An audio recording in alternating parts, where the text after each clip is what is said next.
Oke, bagaimana sih gua memulai belajar programming? Ya, bisa dilihat sih dari YouTube gua. Gua bikin YouTube itu tahun 2013, tapi nggak ada apa-apa sih buat nonton doang. Nah, masuk awal di 2020 baru gua buat konten gitu ya. Konten ya karena bingung aja gue ya. Sembari gua belajar, gua dokumentasi. So, eh bahasa programming apa yang gua pelajari pertama kali? Gua belajar pertama kali programming itu bahasa C di kampus. Terus gua belajar bahasa Java untuk object oriented. Gua belajar JavaScript untuk front end dev, web developer. Gua belajar PHP untuk back end. Terus gua belajar assembly. Ini yang MOV, AHA gitu-gitu ya. Ini buat microcontroller. Apa lagi ya? Ya udah sih, itu aja. Sisanya ada Python. Oh ya, satu lagi. Gua belajar tuh Bash. Nah, ini untuk shell script. Nah, sisanya itu gue belajar di internet sih, kayak Python, terus ada Ruby. Nah, ini. Ya. Nah, sisanya itu ya gue belajar teknologinya. Itu disebut framework lah, sama packet manajernya. Terus belajar IDE-nya juga. Nah, IDE yang pernah gue pakai itu ya cuman dikit sih ya. Kayak Sublime gitu ya, Sublime. Ada VS Code, Android Studio, Microsoft Studio, MS eh, Studio Code kalau ya udah sih itu aja kalau nggak salah ya, kalau nggak salah inget gue pakai ini sebagai editor gue. Nah, terus gue lanjut nih, gue belajar tuh loncat-loncat gitu ya ke teknologinya tuh. Gue awal belajar tuh di PHP, jadi gue lebih mendalami ini. Kenapa gue dalamin PHP? Karena gue lihat kesini adalah web gitu ya, web dev atau web app. Nah, kenapa gue lihat kesini itu tuh lihat speknya gitu ya, spek laptop. Spek laptop. Nah, spek laptop gue tuh nggak tinggi-tinggi banget, cuman Intel Celeron, terus RAM-nya cuma 2 GB gitu ya. Jadi gue belajar ini aja. Sampai menjelang beberapa tahun kemudian, gue bisa ganti laptop, baru deh gue belajar beberapa bahasa ini gitu ya. Yaitu JavaScript, uh, Java, Ruby, Shell, masih PHP. Ini gue upgrade laptop ceritanya. Ya udah. Nah, udah kayak gini, gue baru belajar nih ke framework gitu ya. Framework. Nah, gue nggak langsung bikin project gitu ya, contoh project, gue nggak kayak gitu, karena kalau kayak gitu gue sama aja belajar instan, gue nggak suka. Jadi gue belajar framework tuh ya, gue belajar dulu framework tuh apa gitu kan, workflow-nya gimana, cara buatnya gimana, kok bisa ya orang bikin framework, kok bisa cara publishnya gimana, cara ngasih lisensinya gimana. Nah, itu gue belajar ke situ. Nah, framework yang pertama gue pelajari itu adalah CodeNetter CI3. Di mana gue belajar? Di internet. Lu tahu WPU? Ah, WPU, itu gue belajar di situ. Belajar dasar doang, karena gue susah dapetin materi framework di kampus. Di kampus gue tuh materi framework ada di semester akhir, itu peminatan. Jadi gue ambil ini di semester 4 di internet. Gitu ya, gue kebut. Habis dari sini gue belajar apa? Gue belajar ke Laravel. Oke, ini gue belajar-belajar aja gitu ya, coba-cobain aja. Nggak jelas gitu ya. Coba-cobain aja gitu ya. Yang penting gue paham aja konteks-konteks di dalamnya. Nah, gue udah bisa nih, nggak tahu gini-gini doang gitu kan. Habis itu gue kesini ke JavaScript ya, ke JavaScript. Dari JavaScript kan ada tools-toolsnya tuh, teknologi. Nah, gue belajar nih kesini React. Yes. Oh, gue udah bisa nih gini-gini doang kan. Styling gitu-gitu ya. Ada Gatsby. Terus gue belajar ke mobile-nya dong, hybrid. Hybrid apa native gitu ya. Namanya React Native. Nah, gue belajar ini. Ya udah bisa nih gue bikin tombol gitu-gitu. Oh gini doang kok, gampang lah gitu kan. Ya udah, ya udah abis itu gue bosen kan. Ya udah gue udah bosen, cuman kan gue nggak minat nih ke JS nih, pusing gue. eh, Pusing lah gue belajar JS tuh pusing. Akhirnya gue balik lagi lah ke PHP gitu kan. Nah dari PHP ini gue dalemin gitu ya. Dalemin apa di PHP gue? Oke, kita ganti penanya dulu. Di PHP gue belajar dasar gitu ya, di Waitress School, YouTube, banyak banyak deh, campur-campur gitu ya. Nah sebenarnya inti dari belajar PHP itu ada beberapa bagian, ya kan. Namanya bahasa programming kan pasti bikin aplikasi, ya. Itu ada beberapa bagian. Gue membaginya menjadi dua. Yang pertama itu apps bisnis, bisnis ya, app bisnis.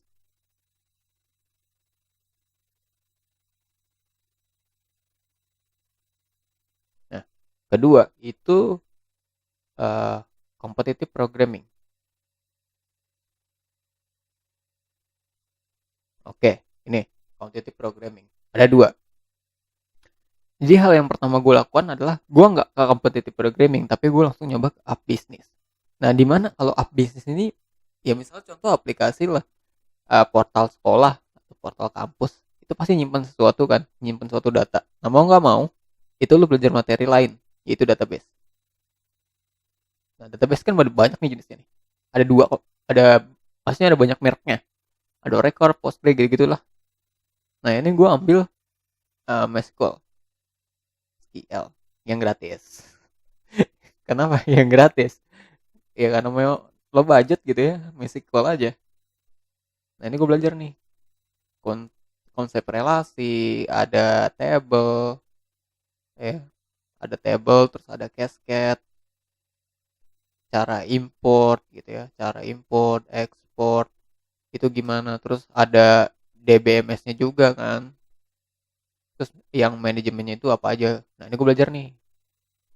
Nah di app bisnis juga itu perlu paham yang namanya teori CRUD ya. CRUD CRUD ini adalah masih satu bagian dengan database, cuman ditulis dengan programming PHP atau bahasa programming yang lo pilih gitu ya, atau bahasa programming yang lo pilih. Kalau gue mendalami PHP ya udah berarti bahasa PHP. Kalau gue nulisnya atau gue ambil bahasa programming Java, berarti CRUD-nya CRUD Java. Koneksinya tetap database.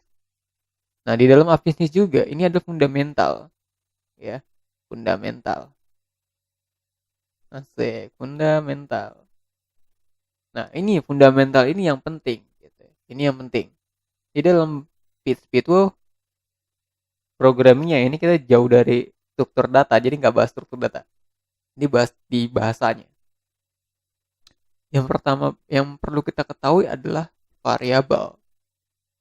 Variabel, terus tentang komentar, terus gua belajar tentang kondisional, apa lagi ya? Looping, looping, terus function,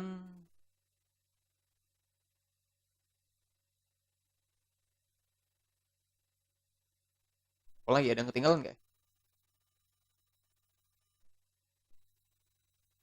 Eh, Data struktur ya, data struktur atau struktur data sama aja. Terus OOP. Terakhir gua belajar bikin package package gua sendiri. Jadi gue dalamin ini. Oh ya satu lagi, ini yang nggak kalah penting adalah file system.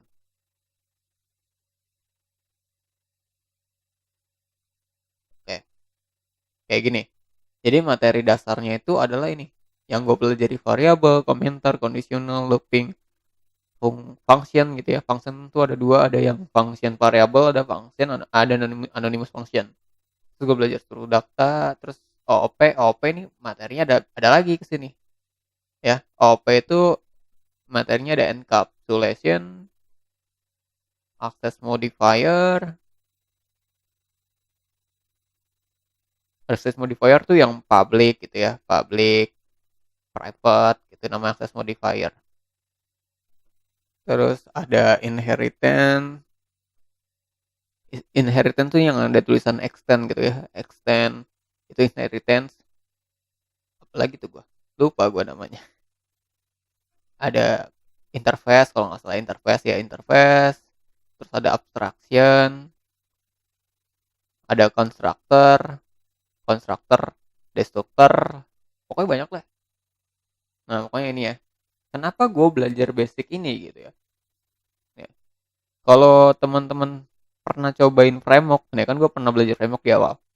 Gue install, itu dalamnya kayak gimana? Dalamnya itu ada strukturnya men, ada dia tulisnya apa apa sih istilahnya, style tuh gimana gitu. Style itu nggak langsung function include gitu, enggak kan? Pasti terstruktur rapi gitu ya. Nah itu ditulisnya menggunakan OOP kalau lo perhatiin gitu ya. Kalau diperhatiin tuh pakai OOP atau Object Oriented Programming. Yang dimana sih di dalamnya ada public, ada private, ada access modifiernya. Terus dia ada inheritance-nya juga kayak extend, implement, interface, abstraction. Terus dia bikin objek kan, ada yang pakai keyword this, new. Nah intinya sebelum belajar framework itu harus matang dulu ke sini.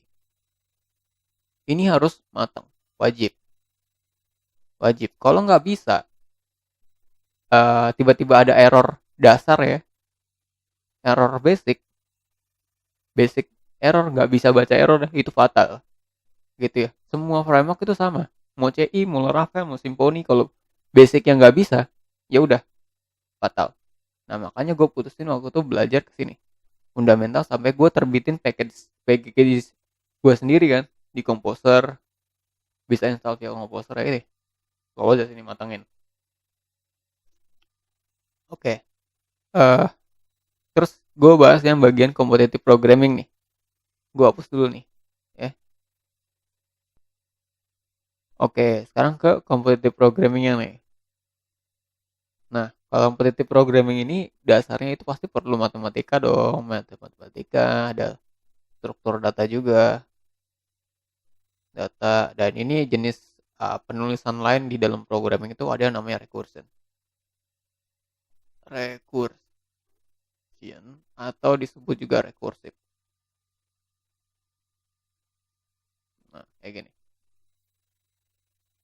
Oke, kenapa dibagi dua? Jadi setelah gue belajar ini ya, yang di bagian aplikasi bisnis, itu gue belajar ke sini, competitive programming. Jadi ada pertanyaan, belajar programming perlu matematika nggak sih? Perlu. Gue perlu, tapi nggak semuanya perlu gitu ya. Nggak semuanya itu perlu yang kompleks gitu ya. Harus dasar aja. Contoh ya, gue kasih contoh yang bagian rumitnya. Lu tahu machine learning? Ini mesin belajar gitu. Nah itu kan pakai algoritma ya, algoritma atau metode gitu ya. Atau enggak ini deh, teknik hacking yang namanya teknik hacking menebak password atau disebut juga brute force gitu ya. Masukin password secara terus menerus, itu algoritma gitu ya, nama algoritma brute force. Itu perlu matematika gitu ya. Atau lu coba beli buku tentang kriptografi, itu matematika di dalamnya gitu. Jadi perlu matematika. Buat apa? Buat masukin formula formula math ke coding gitu, ke code. Jadi buat teman-teman yang taunya cuma pakai doang gitu, itu disebut kreator, disebut konsumer. Tapi kalau orang yang udah bikin library itu disebutnya kreator. Jadi beda tingkatannya gitu. Jadi makanya kalau udah jadi kreator tuh biasanya ya math ke coding tuh udah bisa lah. Jadi codingnya udah mateng, tinggal implementasi math ke coding gitu ya. Itu udah lumayan. Nah, ini ada formula math ke code. Jadi fungsinya itu matematika penting dalam coding. Ya misalnya kayak implementasi, gue mau buat prediction. Ya misal kalau lu nggak ngerti matematika dasarnya, gimana mau implementasi ke coding gitu ya? Atau mau buat perhitungan buat warung gitu ya? Eh, atau enggak buat perhitungan tentang debit kredit pengurangan penambahan aja nggak ngerti gitu ya. Pusing juga pasti. Makanya math itu penting di dalam coding karena ya menurut gue coding itu ya science gitu. Science. Oke, apa nih struktur data? Nah, ide competitive programming yang beberapa minggu lalu gue pelajarin ternyata ada struktur data gitu ya. Jadi array itu tetap masuk gitu. Array itu tetap masuk, pointer gitu ya. Tetap ada gitu. Gue pernah belajar ini dan ini susah. Itu tetap masuk ke dalam sini. Tetap. Dia kan array itu ada yang satu dimensi, ya ada yang dua dimensi, ada yang multidimensi. Kayak gitu. Sebenarnya basicnya ya gini-gini aja gitu ya. Kalau gue bilang bahas soal komentar ya gini bentuknya tuh. Quote here. Ini adalah sesuatu yang tidak dibaca gitu ya. Tidak dibaca. Apa tidak dieksekusi. Sorry, dengan tidak dibaca, tidak dieksekusi. Oh ya, terakhir setelah gue belajar ini app bisnis dan competitive programming ya. Oh ya, sebelum ke sana di bagian competitive programming ini tuh biasanya diadain di mana? Adanya di sini. Google Code Jam. Code Jam. Kalau nggak salah adalah gitu. Facebook hacking kalau nggak salah. Iya kalau nggak salah lah. Hacking kompetitif. Terus ada juga di Hacker Rank. Ada juga di Let's Code gitu ya. Let's Code. Nah, kenapa ada competitive programming? Oke, gue balikin. Jadi misalnya kita masuk ke materi function lah, ya function. Function itu ada built-in function, artinya function yang udah ada dari sananya gitu ya, udah dari bahasa program yang udah ada disediain. Misalnya lo tahu function yang di video gue sebelumnya tuh, gue sebutin namanya array count file atau enggak ini deh function date jam gitu ya di PHP. Nah ini kan ini ada isinya, ini algoritma gitu, algoritma di dalamnya, algoritma atau stepnya gimana. Nah ini perlu rumus ini, formula ini perlu matematika di dalamnya. Yang dimana nanti ketika gue panggil ini ada hasilnya, return tanggal gitu ya, date. Ya hasilnya ini di dalam sini. Ya begitu juga yang ini sama. Jadi gue tinggal masukin parameternya atau sesuatu yang dibutuhin rumusnya apa, syaratnya, muncullah hasilnya. Itu pentingnya. Pentingnya dan itu yang sering diadain di competitive programming. Gitu. Walaupun gue belum pernah ikut gitu ya, tapi emang kebanyakan kalau gue nonton cerita-cerita di internet yang saling sharing gitu ya, kayak gitu doang ya. Gitu. Nah ada juga yang lain ya, misalnya hackathon. Nah hackathon ini biasanya ini bikin ini aplikasi. Biasanya ya, yang gue tahu kalau dari banyak pengumuman lomba-lomba yang sering gue denger itu biasa bikin aplikasi hackathon 3 hari. 3 hari harus jadi atau enggak 1 minggu lah, 3 hari 4 hari pokoknya ngoding full time lah, gila kan gitu sih. Oke ini udah ya, ini soal coding belajar programming gua. Sekarang ke selanjutnya bahasa Inggris, gua hapus dulu. Oke ini masuk ke pertanyaan kedua nih ya tentang cerita gua. Matematika penting gak di bagian programming? Gua belajar programming, gua jawab bisa penting bisa enggak gitu ya, bisa penting bisa enggak. Tapi gue balikin lagi deh, matematika itu penting gak dalam kehidupan sehari-hari? Penting. Gue jawab penting. Kenapa? Kenapa? Ini misalnya gini ya, lu ke warung suruh beli sesuatu, pak kasih duitnya 10.000, harganya goceng. Di situ ada matematika gak? Ada proses matematika kembalian uang gitu ya, itu penting. Nah di programming pun sama. Misalnya dalam suatu kasus lu perlu membuat program yang perlu menggunakan matematika.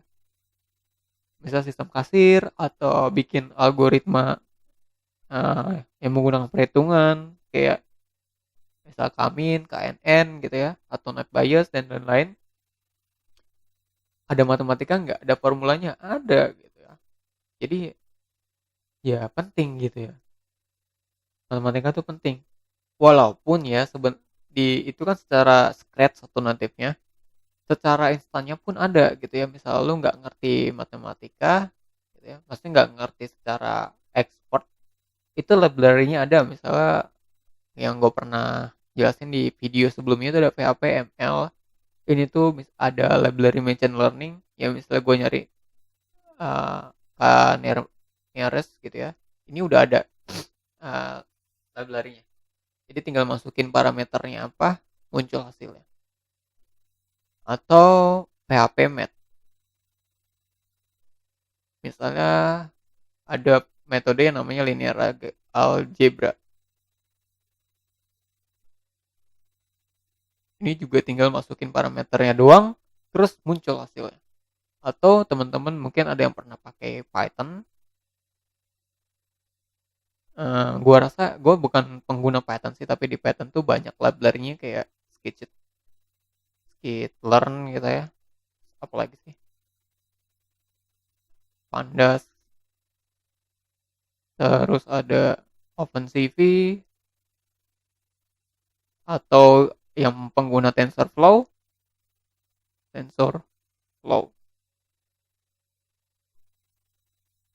atau TensorFlow Lite. Nah, ini kan masuknya ke ML ya, macamnya ke ML, machine learning. Itu ada konteks yang namanya classification. Oke. Nah, sekarang balik lagi ke konsep dasar. Uh, Kenapa matematika itu penting? Gitu ya? Karena komputer itu nggak mengenali string. Ya, komputer itu cuma mengenali biner ya, bilangan biner 0 atau 1. Itu sama dengan uh, 0 itu kalau nggak salah false ya, gue lupa nih, false, true, true, terus uh, negatif atau positif. Ini sama halnya seperti listrik kan, ada kutub positif dan ada kutub negatif listrik. Jadi ya kurang lebih kayak gini, kenapa dia uh, harus butuh belajar matematika ya, karena ini konsepnya begini gitu. Ini yang dimengerti komputer. Ya kalau kita nulis string, var atau let atau dolar gitu ya, ini dikonversi di compiler jadi bilangan ini, atau ke hexa dulu lah, dari ini ke hexa gitu ya, hexa baru ke 010101 yang jadinya bit gitu. Kurang lebih gini sih ya, koreksi gue kalau gue salah. Soalnya gue pernah baca di beberapa artikel tentang senior senior lead di computer programming, dia ngebahas kayak gini gitu ya. Di buku arsitektur komputer pun ada yang beberapa materi yang bahas kayak gini. Ini kalau gua nggak salah inget gitu ya, karena gue buat video ini tanpa tanpa skrip. Oke, masuk ke pertanyaan kedua. Gue hapus dulu.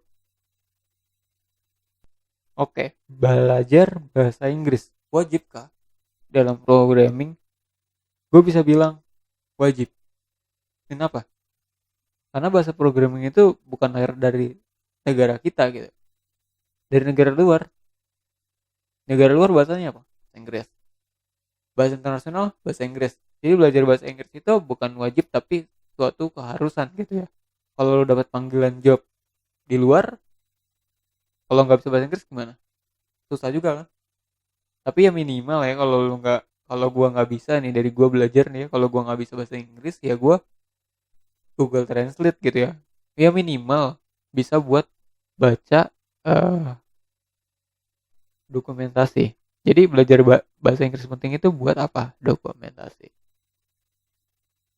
Ya, read, reading. Terus buat listening. Listening apa? Video. Video.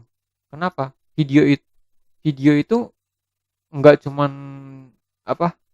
Dokumentasi itu nggak cuman dalam bentuk teks doang, tapi ada tutorial, ya, tutorial. Jadi perlu nih bahasa Inggris dalam listening. Terus uh, diskusi, diskusi. Nah ini diskusi adalah writing. Nah, ini writing ya. Di mana? Di forum. Forum tuh apa aja? Ada GitHub forum, ada Stack Overflow forum, ada Text Tank forum, gitu. Atau Telegram lah ya, kalau yang punya nyali masuk ke private chat itu Telegram, Telegram atau Discord juga ada. Nah ini pentingnya bahasa Inggris. Dan kalau bagusnya itu komunikasi. Komunikasi itu kayak Zoom atau meeting. Jadi misalnya datang nih ke acara gedean misalnya Google Google Google apa ya? Google Academy kalau nggak salah. Kalau nggak salah ada nama Google Academy acaranya.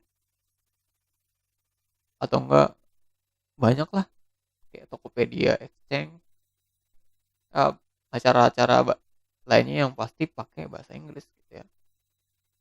Ini kalau bagusnya ya bisa komunikasi itu bagusnya sampai sini. Ini untungnya benefitnya kemana?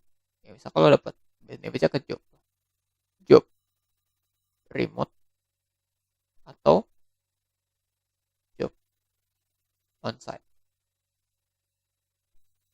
Di Indo sendiri ya ini pengalaman gue ya, di Indo sendiri itu gue pernah dapat bos gue itu orang orang luar gitu ya. Itu pakai bahasa Inggris. Dan gue kaget gitu. Oh ya, oke oke. Untungnya gue ngerti sedikit gitu.